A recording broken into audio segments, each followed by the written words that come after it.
This one's for the haters that often say, why do we have Merles? Because Merles are not in the Bernese bloodlines or in the traditional poodle bloodlines.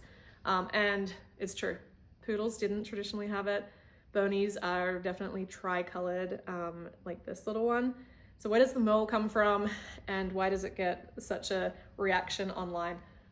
In the poodle world, in the show ring, they were very particular for a long time about what colors were acceptable. In fact, even within their own established older bloodlines, they were trying to get rid of anything that wasn't a solid color because that was the fashion at the time.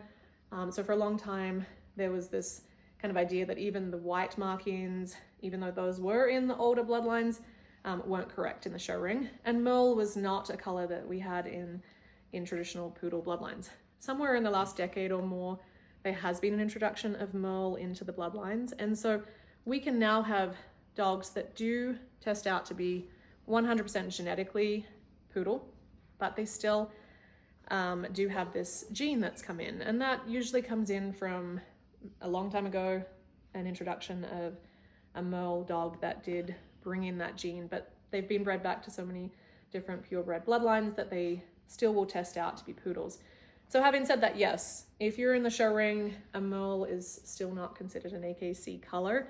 However, Bernedoodles are gorgeous with this coloring. They do represent a really pretty kind of unique coloring. They're all a little bit different. They have these little fun patches.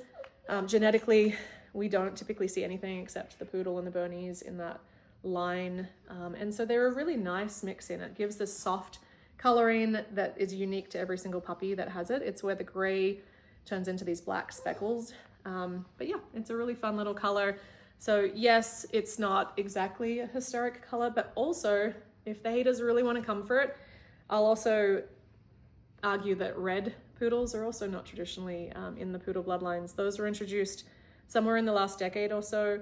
Certain kennels wanted to intensify the red, and they brought in, we believe Irish setters was one of the intros to get the red really intense. So we do know that reds are also a little bit of an add-in to improve those colors and patterns. So if you're going to come for Merles, come for the red and red colored poodles as well. Anyway, thanks guys.